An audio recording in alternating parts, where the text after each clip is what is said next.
வணக்கம் நண்பர்களே. கரூரில் விஜய் மற்றும் அவரது கட்சி திட்டமிட்டு நடத்திய ஒரு கூட்ட நெரிசல். அந்த கூட்ட நெரிசலில் 42 பேர் உயிரிழந்திருக்கிறார்கள். அந்த அது ஒரு வழக்காக பதிவு செய்யப்பட்டு தமிழ்நாடு அரசு சிறப்பு புலனாய்வு குழு, தமிழ்நாடு அரசு உயர்நீதிமன்ற உத்தரவின் பேரில் ஒரு குழு அமைத்து விசாரணை ஒரு பக்கம் நடந்தது. ஒரு நபர் ஆணையம் அமைத்து அந்த விசாரணை ஒரு பக்கம் போயிட்டு இருந்தது. இந்த 2 விசாரணைகளும் தொடங்கப்படுவதற்கு முன்பாகவே அந்த தாவேகா அப்படிங்கிற கட்சி இந்த விசாரணையை கடுமையாக எதிர்த்து உச்சநீதிமன்றத்துக்கு போயிட்டாங்க. ஏன்னா விசாரணை தொடங்கவே இல்லை, ஆனால் இது ஒருதலை பட்சமாக போயிடும், எங்களுக்கு எதிராக போயிடும் அப்படின்னு சொல்லிட்டு அவங்க உச்சநீதிமன்றத்துக்கு போயிட்டு எங்களுக்கு சிபிஐ விசாரணை வேணும்னு கேட்டாங்க.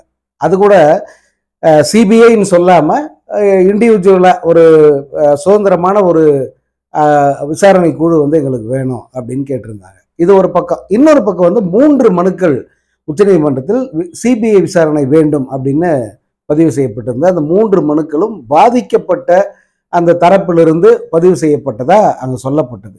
பாதிக்கப்பட்டன்னா அங்கே யார் உயிரிழந்தார்களோ அவர்கள் தரப்பிலிருந்து அங்கே மனு தாக்கல் செய்யப்பட்டதா சொல்லப்பட்டது. இந்த மனுக்களை எல்லாம் ஒன்றா சேர்த்து விசாரித்த உச்சநீதிமன்றம் இடைக்கால தீர்ப்பு சொல்கிறோம் அப்படின்னு சொல்லிட்டு அதுக்கு முன்னே சில கருத்துக்களை எல்லாம் பதிவு செய்து அவங்க சொல்லியிருந்தாங்க. நம்ம அதை பற்றி ஏற்கனவே வீடியோ பேசியிருக்கோம். இப்போ இன்னைக்கு அதனுடைய தீர்ப்பு வந்திருக்கு, இடைக்கால தீர்ப்பு. இந்த இடைக்கால தீர்ப்பில் முழுக்க ஒரு பொய், அது அப்புறமா பார்ப்போம். இந்த இடைக்கால தீர்ப்பில் என்ன சொல்லியிருக்காங்கன்னா, இந்த மனுக்கள் கேட்டுக்கொண்டபடி சிபிஐ விசாரணையை அவங்க அமைச்சிருக்காங்க. அந்த சிபிஐ விசாரணையில் 2 தமிழகம் சாராத 2 ஐபிஎஸ் அதிகாரிகள், ஓய்வு பெற்ற நீதிபதிகள் மேற்பார்வையில் இந்த விசாரணையை மேற்கொள்வார்கள் அப்படின்னு சொல்லி அவங்க சொல்லியிருக்காங்க. இன்னொன்று, இந்த வழக்கில் உயர்நீதிமன்றம் தாமாக முன் இந்த விசாரணை குழு அமைச்சது இல்லையா, அந்த உயர்நீதிமன்றத்துக்கு பல கேள்விகளை நீதிபதிகள் எழுப்பியிருக்காங்க. நீங்கள் அதிகப்படியாக சில கருத்துக்களை தெரிவிச்சிட்டீங்க அப்படிங்கிற மாதிரி நீதிபதி செந்தில்குமாருக்கு அவர்கள் கேள்வி எழுப்பியிருக்காங்க. இந்த மனுவை ரிட் கிரிமினல் மனுவா ஏன் நீங்கள் எடுத்துக்கிட்டீங்க அப்படின்னு சொல்லிட்டு உயர்நீதிமன்ற பதிவாளருக்கு உச்சநீதிமன்றம் கேள்வி எழுப்பியிருக்கு, பதில் கொடுக்கணும் அப்படின்னு சொல்லியிருக்கு. மற்றபடி இந்த அருணா ஜெகதீசன் ஆணையம், அந்த ஆணையம் செயல்படுவதற்கு தடை எதுவும் அவங்க சொல்லலை. ஸோ நீதியரசர் அருணா ஜெகதீசன் அவருடைய விசாரணை தொடர்வார். விசாரணையின் உண்மைத்தன்மை என்ன, அதாவது உண்மையில் என்ன நடந்ததுங்கிறது அவங்க அரசுக்கு தங்கள் தரப்பு அந்த விசாரணை முடிவை அவங்க தெரிவிப்பாங்க. இதுதான் இப்போதைக்கு என்ன நடந்திருக்கு நீதிமன்றத்தில் அப்படிங்கிற ஒரு சம்மரி அப்படி வச்சுக்கோங்களேன். இப்போ இந்த சிபிஐ விசாரணை வேணும்னு சொல்லிட்டு மனு தாக்கல் பண்ணாங்கல்ல 3 பேர், அந்த 3 மனுக்களும் போலியானவை அப்படிங்கிறது தெரிய வந்திருக்கு. சம்பந்தப்பட்டவர்களே நாங்க இப்படி ஒரு மனுவை தாக்கல் பண்ணல, எங்களுக்கும் இந்த மனுவுக்கும் சம்பந்தம் இல்லை, எங்களுடைய அனுமதி இல்லாமல், எங்கள் நாலேஜ் இல்லாமையே எங்களுடைய கையெழுத்தை பெற்று போலியாக இந்த வழக்கை உச்சநீதிமன்றத்தில் தாக்கல் செய்திருக்கிறார்கள் அப்படின்னு சொல்லிட்டு சம்பந்தப்பட்டவர்கள், அதாவது அந்த இறந்து போன குழந்தையின் பெற்றோர்கள், இறந்து போன பெண்ணின் பெற்றோர், கணவன் அப்படின்னு சொல்லப்படுகிற அந்த இருவர் நேரடியாக உச்சநீதிமன்றத்தில் நீதிபதி முன்னாடி சாட்சி சொல்லியிருக்காங்க. இப்போ என்ன கேள்வின்னா, மனுக்கள் தாக்கல் பண்ணியிருக்காங்க, அதுல ஒரு மனு தாவேகா மனு, மீதி இந்த பாதிக்கப்பட்டவர்கள் சார்பாக தொடரப்பட்ட மனு. இந்த மனுவினுடைய உண்மைத்தன்மை என்ன அப்படிங்கிறது கூட தெரியாமல் அல்லது ஆராயாமல் நீதிமன்றம் ஒரு உத்தரவை எப்படி பிறப்பிக்க முடியும் அப்படிங்கிறது தான் கேள்வி. ஏன்னா இந்த வழக்குகள் போலியானவை அப்படிங்கிறது இந்த தீர்ப்புக்கு முன்னாடியே தெரிஞ்சிருச்சு நீதிமன்றத்துக்கு, இப்பதான் தெரியுதுன்னு இல்லை. இந்த தீர்ப்பு வழங்கப்படுவதற்கு முன்பாகவே உச்சநீதிமன்றத்தில் இந்த வழக்குகள் சிபிஐ விசாரணை வேண்டும் என்று கோரப்பட்ட அந்த வழக்கு போலியானது, சிலர் சதியாக இந்த மனுவை தாக்கல் பண்ணியிருக்காங்க அப்படிங்கிறது ஏற்கனவே எக்ஸ்போஸ் ஆயிடுச்சு. நீதிபதிகள் முன்னாடியே அதை சொல்லிட்டாங்க. இப்ப நீதிமன்றம் என்ன சொல்லுதுன்னா, உத்தரவு பிறப்பித்த பிறகு, இடைக்கால உத்தரவு பிறப்பித்த பிறகு இந்த போலியான மனுக்கள் அப்படிங்கிற அந்த தகவல் உண்மையிலேயே சீரியஸான ஒரு விஷயம், நாங்க அதை கண்டிப்பாக விசாரிப்போம், விசாரிச்ச பிறகு இந்த இடைக்கால உத்தரவிலேயே கூட மாறுதல் இருக்கும் அப்படிங்கிறத அவங்க பதிவு பண்ணியிருக்காங்க. இதுதான் இன்னைக்கு தந்திருக்கிற தீர்ப்பு. இப்போ உடனே இதை வச்சு என்ன பண்றாங்கன்னா, தமிழ்நாடு அரசுக்கு மிகப்பெரிய சவுக்கடி இது. தமிழ்நாடு அரசு பக்கம்தான் தவறு இருக்கு. தமிழ்நாடு அரசுக்கு எதிரான ஒரு தீர்ப்பு இது. நீதிபதி செந்தில்குமார் தமிழ்நாடு அரசுக்கு ஆதரவாக அவர் சொன்னாரு, அவருக்கும் அதனால கண்டனங்கள் அப்படின்ற பிரச்சாரத்தை பாஜகவினர், அதிமுகவினர், தவகவினர் இவங்க அத்தனை பேர் முன்னெடுக்கிறாங்க. இப்ப இதுல உண்மையிலேயே தமிழ்நாடு அரசுக்கு தலைகுனிவா, தமிழ்நாடு அரசுக்கு சவுக்கடியாங்கிறத பார்வையாளர்கள் நீங்களே சொல்லணும். இப்போ எந்த வகையில தமிழ்நாடு அரசுக்கு இது சவுக்கடி? தமிழ்நாடு அரசு சிறப்பு புலனாய்வுக்குள்ள தமிழ்நாடு அரசு அமைக்கல. சென்னை உயர்நீதிமன்றம் தாமாக முன்வந்து இந்த வழக்கை விசாரிக்குது. தாமாக முன்வந்து ரிட் கிரிமினல் மனுவா பதிவு பண்ணுது.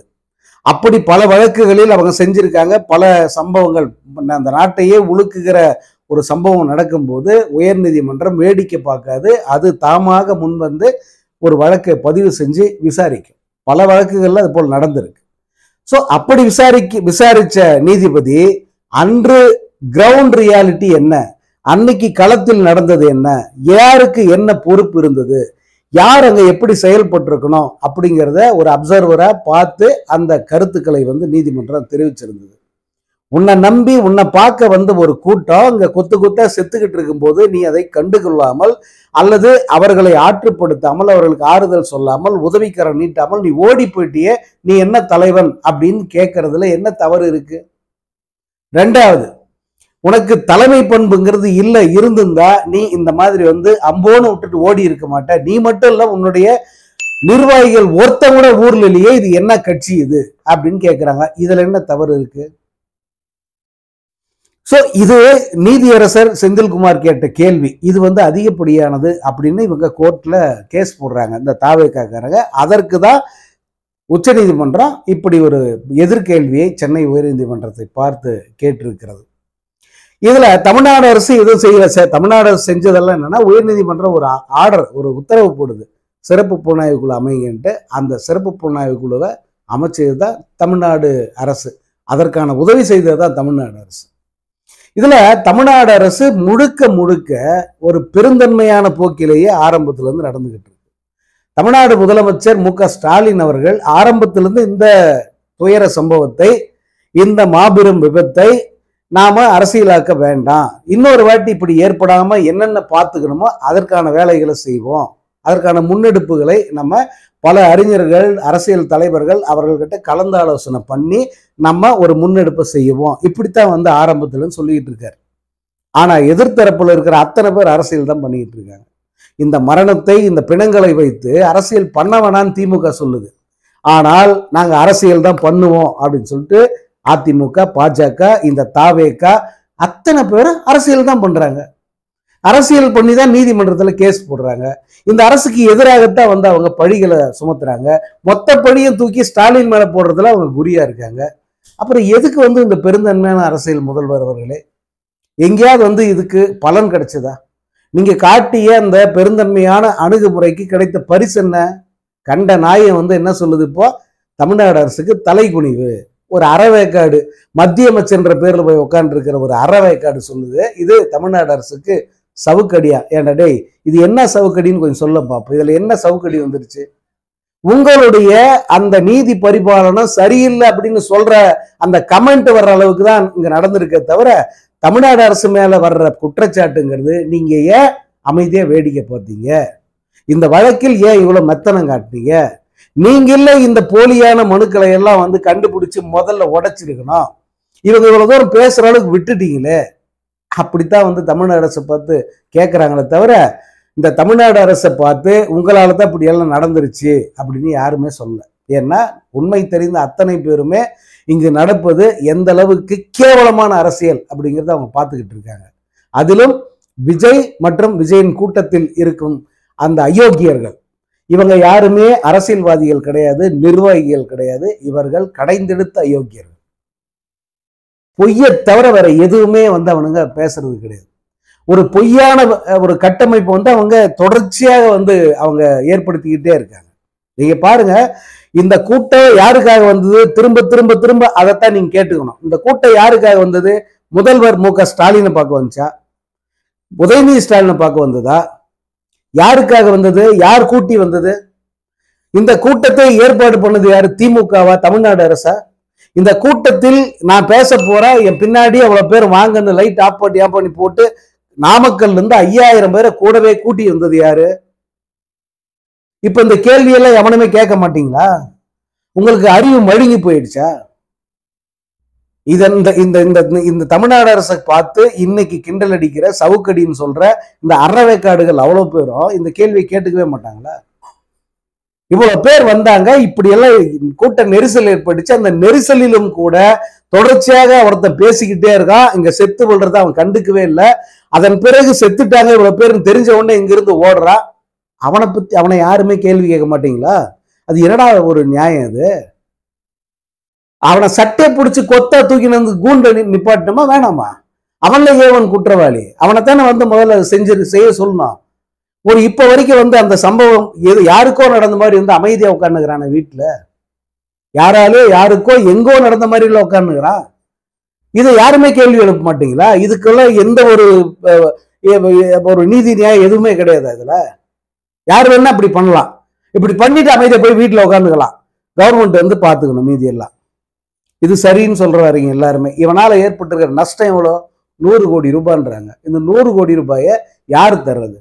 தனிப்பட்ட மனிதர்களுக்கு, அந்த பொது சொத்துக்களுக்கு, அதே போல விபத்தால் ஏற்படுகிற அந்த இழப்பீடு தருவதற்கு, இப்படி பல்வேறு விஷயங்கள்ல மருத்துவமனை செலவுகள் இதெல்லாம் சேர்த்தா 100 கோடி ரூபாய் இழப்பு. இந்த கரூர் சம்பவத்தால இந்த விஜய் ஏற்படுத்திய இழப்பு இந்த தமிழ்நாடு அரசுக்கு, தமிழ்நாட்டு மக்களுக்கு. இந்த பணத்தை யார் தர்றது? இந்த இழப்பை எங்கிருந்து வாங்குவீங்க?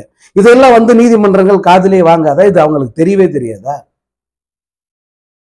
இப்ப இந்த தீர்ப்பு வந்தது. இந்த தீர்ப்பால பாதிக்கப்பட்ட அந்த மக்கள் 42 உயிர்கள், 41 உயிர்கள்ன்றாங்க. இந்த 41 உயிர்கள் பறி போயிருக்கு. இந்த உயிர்களை இழந்த அந்த குடும்பத்துக்கு இந்த நீதிமன்றத்தின் தீர்ப்பால் என்ன பலன் ஏற்பட்டது அப்படின்னு சொல்லிட்டு நீதிபதி, அதாவது வழக்கறிஞர் வில்சன் வந்து கேட்கிறார். இந்த கேள்விக்கு யாருக்கிட்டே பதில் இருக்கா? அரசியல் எல்லாம் விட்டுருங்க, கட்சிகளை விட்டுருங்க. அவர் கேட்ட இந்த ஒரு கேள்வி, நீதிமன்றம் இப்படி ஒரு தீர்ப்பு போட்டிருக்க, இந்த தீர்ப்பால சீக்கிரமா நீதி கிடைச்சிருமா? இவங்களுடைய விசாரணை குழு உடனே அறிக்கை கொடுத்துருமா? இந்த விசாரணை குழு கரூர்ல வந்து இறங்கி அந்த ஊரு, அந்த ஜனங்க, அங்க நடந்த சம்பவம் இதெல்லாம் தெரிஞ்சுக்கிறதுக்கே வந்து அவங்க ஒரு வாரத்துக்கு மேல எடுப்பாங்க. எடுத்துட்ட பிறகு நாங்க சாட்சிகளை விசாரிக்கிறோன்ற பேர்ல வந்து அது மாத கணக்கில் நீளும். இந்த விசாரணை குழுவினுடைய அறிக்கை, சிபிஐ விசாரணை அறிக்கைங்கிறது தேர்தல் முடிஞ்ச பிறகு கூட வருமானு தெரியாது. அதுக்குதான் நீங்க வந்து இவ்வளவு தூரத்துக்கு படாது போடுறீங்க. இல்ல உடனடியாக வந்து இந்த உண்மை என்னங்கிறதெல்லாம் உடனடியே தெரிஞ்சுட்டா தேர்தலின் போது மக்கள் செருப்ப சாணியில முக்கி அடிப்பாங்க. அப்ப நமக்கு இது வந்து கை கொடுக்காம போயிடும். அதனால இதை எவ்வளவு முடியுமோ அவ்வளவுக்கு ஜவ்வா இழுத்துடணும். அதுதான் உங்களுடைய நோக்கம். இப்ப அதுதான் வந்து நடக்க போகுது. அதாவது எதிர்பார்த்து தானே இதெல்லாம் செய்யறீங்க. இறுதி தீர்ப்பு வரும்போது பார்த்துக்கலாம் அப்படிங்கிறாங்க. இறுதி தீர்ப்பு எப்போ வரும்?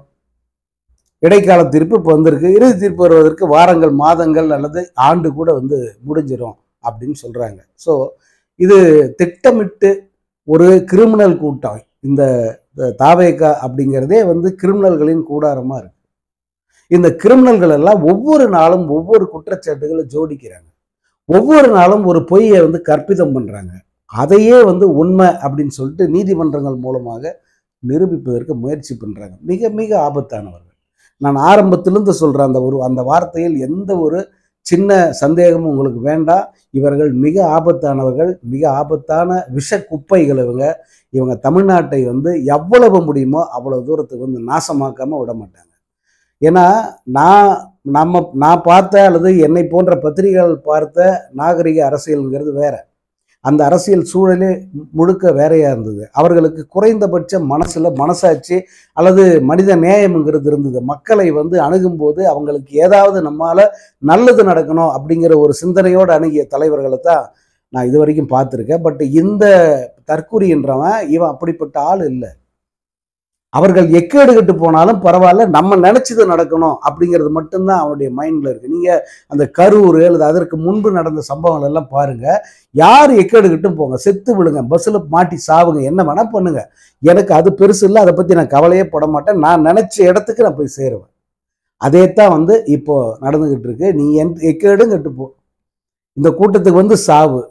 இன்னும் தொடர்ச்சியா வந்து சனிக்கிழமை சனியை வந்து தொடர்ச்சியாக இதை அரங்கேற்றக்கூடும். அப்போ இதே மாதிரி சம்பவங்கள் நடப்பதற்கு கூட வாய்ப்பு இருக்கு இனி தொடர்ந்து. அந்த நேரத்தில் வந்து உங்களுக்கு புரியும், இவன் இது இப்போ கூட புரியலன்னு தான் நினைக்கிறேன், இவன் எவ்வளோ பெரிய ஆபத்துங்கிறது. பார்க்கலாம், காலம் இன்னும் என்னென்ன கூத்துக்களை அரங்கேற்ற போகுது அப்படிங்கிறத பொறுத்திருந்து பார்ப்போம்.